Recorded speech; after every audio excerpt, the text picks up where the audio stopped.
Mukama waffe Yesu yebazibwe nnyo mikwano gyange njagala kwebaza Katonda akesezza olunaku olwaleero tusizza ku lunaku luno olwa Sande.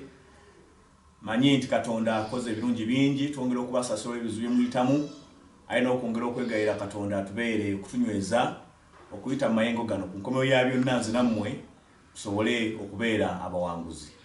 Katutandike n'okusaba twewombeeke tusabe.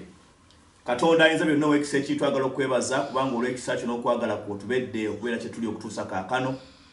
Mukama siima okwogera naffe enkya ya leero. N'okusinga mu byonna Mukama tukwegayiridde. Owulire amaloboozi gaffe era owulire n'oluyoogaano. Mukama okkakkanye embeera. Otuzzeemu essuubi, otunyweze mu kukkiriza, otuzzeemu amaanyi. Ku nkomero Katonda ffe omujju w'ekisa ekintu tugulumize ate era tukutendereze. Mu linnya eddungi erya Yesu Kristo Mukama waffe mwe tusabidde. Amiina. Katutandike n'oluyimba olwo.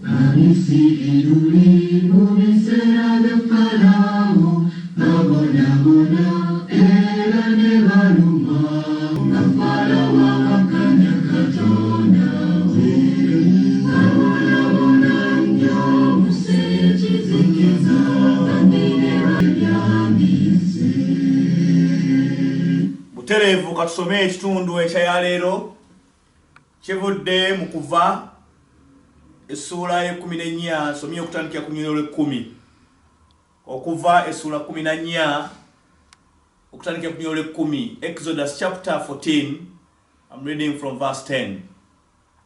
Falaawo bwe yasembera abaana ba Isirayiri ne bayimusa amaaso gaabwe. Laba Abamisiri nga bagoberera emabega ne batya nnyo. Abaana ba Isirayiri ne bakaabira Mukama. Ne bagamba Musa nti kubanga tewali ntaana mu Misiri kyovudde otuleeta tufiire mu ddungu. Kiki ekitukozezza bw'oti okutujja mu Misiri? Kino si kye kigambo kye twakugambira mu Misiri nga twogera nti tuleke tuweereze Abamisiri? Kubanga kirungi okuweereza Abamisiri okusinga okufiira mu ddungu. Musa n'agamba abantu nti temutya, muyimire buyimirizi, mulyoke mulabe obulokozi bwa Mukama bw'anaabakolera leero. Kubanga Abamisiri bwe mulabye leero temulibalaba nate emirembe gyonna. Mukama anaabalwanirira nammwe munaasirika. Mukama n'agamba Musa nti kiki ekikunkaabiriza? Bagambe abaana ba Isirayiri bagende mu maaso. Era yimusa omuggo gwo ogole omukono gwo ku nnyanja, ojaawulemu n'abaana ba Isirayiri banaayita wakati mu nnyanja nga ku lukalu. Nange laba nze ndibakakanyaza emitima Abamisiri, baliyingira okubagoberera.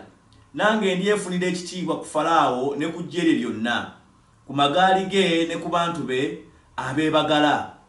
Abamisiri balimanya nga nze Mukama bwe ndimala okwefunira ekitiibwa ku Falaawo, ku magaali ge ne ku bantu be abeebagala.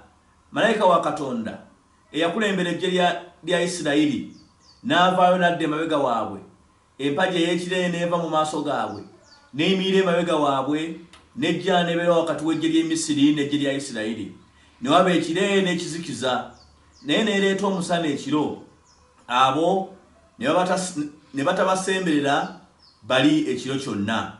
Musa n'agoola omukono gwe ku nnyanja. Mukama n'asindika ennyanja n'omuyaga ogw'amaanyi ogw'ebuvanjuba obudde okukya. Ennyanja n'agifuula olukalu, amazzi ne geeyawulamu. Abaana ba Isirayiri ne bayingira wakati w'ennyanja ku lukalu. Amazzi ne gababeerera ekisenge ku mukono ogwa ddyo ne ku gwa kkono.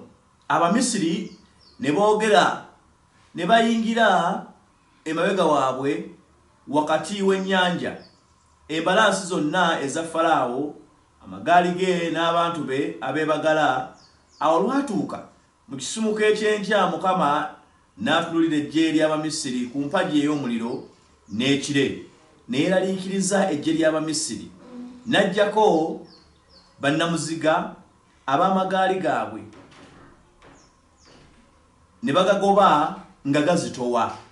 Abamisiri ne boogera nti tudduke mu maaso ga Isirayiri kubanga Mukama abalwanirira ku Bamisiri. Mukama n'agamba Musa nti goola omukono gwo ku nnyanja, amazzi gadde ku Bamisiri, ku magaali gaabwe ne ku bebagazi baabwe. Musa n'agoola omukono gwe ku nnyanja, ennyanja nedda mu maanyi gaayo nga bukedde. Abamisiri ne bagidduka. Mukama Abamisiri n'abakunkumulira wakati mu nnyanja. Amazzi ne gadda ne gasaanikira amagaali n'abeebagazi era n'eggye lya Falaawo lyonna abaayingira mu nnyanja emabega waabwe tewaasigala n'omu ku bo. Naye abaana ba Isirayiri ne batambula ku lukalu wakati mu nnyanja. Amazzi ne gababeerera ekisenge ku mukono ogwa ddyo n'ogwa kkono. Bw'atyo Mukama n'alokola Isirayiri ku lukalu ku lunaku olwo mu mukono gw'Abamisiri. Isirayiri ne balaba Abamisiri nga bafudde ku mabbali g'ennyanja. Isirayiri ne balaba omulimu omunene Mukama gwe yakola. Abamisiri abantu ne batya Mukama ne bamukkiriza Mukama n'omuddu we Musa. Abooluganda njagala kwebaza nnyo Katonda kubanga tubadde okubeera kye tuli okutuusa kaakano. Njagadde okutandika nga nkozesa ebigambo ebyo nga tutunulira abaana bano aba Isirayiri bwe baali nga bava e Misiri nga bagenda mu nsi ensuubize. Baali e Misiri nga bali mu buwambe era nga bakooye embeera gye baali bayitamu. Naye baakaabira Katonda. Katonda n'abanunula nga abajja mu Misiri nga abazza mu nsi ensuubize.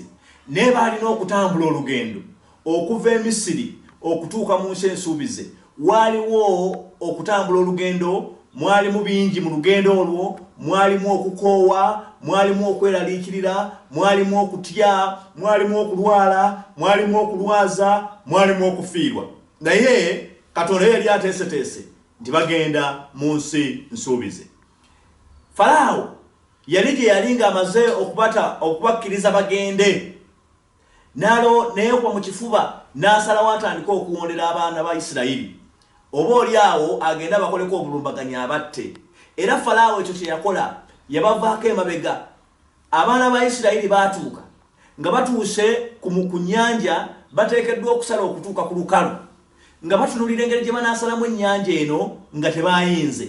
Kyokka baatunula emabega nga ne Falaawo naye alumbye n'eggye lye eddene. Kale baali wakati w'ennyanja gye baali tebayinza kusala mu magezi gaabwe ag'obuntu ate nga n'okudda emabega tebakyayinza kuddayo kubanga baali bazze Falaawo ng'asindisa abasajja be okujja okubazikiriza. Ssebo ne nnyabo bampuliriza n'andaba kaakano. Waliwo emirundi mingi gye tubadde mu bulamu bwaffe obw'ensi eno nga tuli wakati w'ennyanja gye tutasobola kusala mu magezi gaffe ag'obuntu ate emabega waffe ng'eriyo omulabe waffe ng'ajja atugoba. Twala ekyokulabirako kaakano ensangi zino ze tulimu kaakano nga tuli wakati mu kirwadde kino ki COVID-19 tuzze nga tukidduka kubanga okutusigalira mu mayumba gaffe tudduse COVID-19 tudduka kirwadde kino tugezaako okulaba nga tukitangira kituli mabega ffe tusonga tugenda mu maaso. Naye mu maaso gy'ogenda otunula ng'olaba bizinesi tezikyatambula, otunula ng'olaba emirimu giweddewo, otunula ng'olaba tewakyali kyakulya, otunula ng'olaba tewakyali kyakunywa, nga ne bw'olwala tolina nsimbi zikutwala mu ddwaliro. Kwegamba tuli wakati mu bizibu. Emabega eriyo omulabe waffe kyokka nga ne maaso eriyo olusozi olunene lwe twolekedde okubuuka. Era abaana ba Isirayiri bwe baatuuka mu mbeera efaanako ng'eno batuuka bagamba Musa ne bamugamba nti ssebo watulanze ekyokutuleeta mu mbeera efaana bw'eti? Lwaki tewatulekaayo e Misiri? Bagamba nti afazaayi twandisigadde mu mbeera eri ne tumala gabeera abaddu b'Abamisiri. Manyi nti ne ku mulembe guno ne mu kiseera kino waliwo abantu bangi abatandise okusuula ebigambo ebyokunenya nga banenya gavumenti, abanenya abakulembeze baabwe, banenya abo mu maka gaabwe. Lwaki tutandise n'okugamba singa baatulekayo ne kolona waffe ne tumumanyiira abafa ne bafa abasigala ne basigala kubanga ne gye tugenda tetulabayo. Naye gye gatutunulira abaana ba Isirayiri nga bali mu mbeera efaana bw'eti. Musa ayimusa amaaso ge maaso ga Katonda. Katonda amuwa ekyokukola. N'abaana ba Isirayiri ne bafuna ekyewuunyo. Tufunemu ebyokuyiga mu mbeera ezifaana bwezi n'okusinga ennyo eno gye tulimu. Bw'otuna wano bye tusomye olabira ddala nga embeera abaana ba Isirayiri gye baali bayitamu yali mbeera yaleetebwa Katonda. Katonda yennyini ng'agireese kubanga talina wetulanga nti Falaawo yakireeta. Tekirere kijja nti oba oli awo baana ba Isirayiri baali batuukirivu nnyo, oba oli awo baana ba Isirayiri baali boonoonyi nnyo. Naye Katonda ye yennyini atukakasa nti embeera eno ye yagireeta asobole okulaga ekitiibwa kye mu maaso ga Falaawo ne mu maaso g'Abamisiri basobole okulaba amaanyi n'obuyinza bwa Katonda. Njagala kukkiriza n'embeera eno eri ku baana ba Isirayiri njigeraganye n'embeera gye tuyitamu kaakano tuli mu lugendo ffenna tutambula. Naye Mukama embeera eno agireese nate okwongera okwegulumiza mu maaso ga COVID-19 kakati eggwanga lyonna n'ensi yonna gwegulumiza. COVID-19 afuuse ekirala buli muntu yenna ali ku bunkenke olwa COVID naye Katonda amanyi ku nkomeyo ya byonna aneegulumiza kubanga bwe tunaamala okuvuunuka embeera efaana bweti tunayongera okumuweera obujulirwa ne tulaba amaanyi ge n'ekitiibwa kye kuba abaffe abasawo kumpi balemereddwa bawaddawaddako buwazeewaze gavumenti ez'enjawulo ziremereddwa ziwaddawaddako buwazeewaze naffe abantu bennyini embeera gye tulimu ey'okwekuuma n'ebirala twekuumye naye tukirabye nga abantu baffe balwadde abantu baffe bafudde kwegamba embeera esusse obw'omulamuzi naye njagala tukkirize nti Katonda byonna abimanyi tubeerenga abaana bano aba Isirayiri tutunuulire Katonda tumwegayirire Katonda oyo akole ebyenjawulo. Waliwo ekisinga okuba ekirungi abaana bano nga abasajja bano bagezaako okubasemberera okubatta. Katonda awa Musa ekiragiro eky'oggoola omukono gwe ennyanja eri esobola okweyawula abaana bano basobola okuyitamu. Manyi nti maaso bizibu biyinza okuba nga bingi naye bwe tuneekwasa Katonda tetukyadda mabega tetugenda kudda mabega naye tugenda bugenzi mu maaso. Ennyanja erabikanga etulemesezza okusala okugenda Katonda gwe tukkiriza mwesigwa ajja kujaawula era tujja kuyitawo. Olusozi olulabikanga lunene Mukama ajja kuluseeteza era tujja kusobola okuyitawo. Naye ekisinga okusanyusa kiikino omugga guno nga gumaze okweyawula abaana ba Isirayiri basala batuuka bagenda ku lukalu era baali nga batandise okusala abana Abamisiri batandika okubagobera. Bayibuli egamba ne babagoberera bali ne basobola okusomoka abaana ba Isirayiri nga bavaako emabega baagala bagende nabo babatte ennyanja emaze okweyawula. Katonda n'alyoka awa Musa ekiragiro eky'okuddamu oggoola omukono ennyanja bw'etyo neddawo. Bayibuli egamba yakomawo n'amaanyi mangi abaana Abamisiri ne bafa abajaasi bangi baafa endogoyi zaabwe ne zigenda n'abo abaali bazeebagadde nabo ne bafiiramu. Abaana ba Isirayiri ne balyoka balaba Abamisiri abaali bazze okubatta nga bafa nga bakunkumuka nga bagwawo era amazzi gabakubanga ne gabazze eri ku lukalu. Abaana ba Misiri abaana ba Isirayiri ne basobola okulaba ku bantu bano. Nzikiriza bassebo ne bannyabo nze nammwe bwe tunakkiriza Katonda tunalaba coronavirus ono ng'alemereddwa yo okusala ennyanja naye ffe nga tugisaze kubanga Mukama yatutonda mwesigwa. Mukama akumanyi nanga mmanyi. Ekyange naawe kwe kwongera okwesiga Katonda n'okumukoowoola ebirabika nga bizibuwadde ebirabika nga biganye tujja kuwangulako tujja kubiwangula. Tekyali kudda mabega naye tugenda bugenzi mu maaso gye tugenda Katonda amanyiyo. Tuyinza okuba nga ffe maanyi gaffe mu busobozi bwaffe ng'abaana b'abantu tetuyinza kwerula mbeera yonna tetuyinza kubeerako na kye tukola kwetaasa naye Katonda oyo gwe tukkiriza mwesigwa ajja kukuba ennyanja ajja kutubeera ennyanja ejja kweyawula tujja kugisala. Naye ekinaasinga okutusanyusa nze nammwe tujja kulaba abalabe baffe nga bavunnamye tujja kulaba abalabe baffe nga bafukamidde. Omulabe waffe ayinza okuba nga bwavu kaakano omulabe waffe ayinza okubeera nga njala kaakano omulabe waffe ayinza okubeera nga kweraliikirira omulabe waffe ayinza okubeera nga kulwala kaakano naye byonna Bayibuli etunyweza nti tuneesiga Katonda tujja kubiraba nga bitengejjera ku mazzi nga bimaze okufa. Nze nammwe nga tusomose nga tugenze tutuuse ku lukalu nga tweyagala tutuuse mu nsi ensuubize. Manyi tuli ku lugendo olugendo luno tugenda waffe olw'okubanga tugenda waffe era nga tuli mu lugendo teluyinza kubeera lwangu. Mulimu okukoowa mulimu okutuyana mulimu okugwa mulimu okuzirika mulimu okulwala naye ekyensinga okwenyumirizaamu nti nze nammwe tuteekeddwa okutuuka ewaffe. Mukama abatukuumire Mukama abeere nammwe. Njagala okubaagaliza sabbiiti ennungi ne wiiki ennungi era ey'omulembe ejjudde emikisa gya Katonda n'ebyengera bye. Katonda oyo abatukuumire. Katugende mu maaso n'oluyimba olwo n'oluvannyuma tunaasaba.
ayinza byonna ow'ekisa ekintu agala okwebaza kubanga otubedde okubeera tetuli okutuusa kaakano.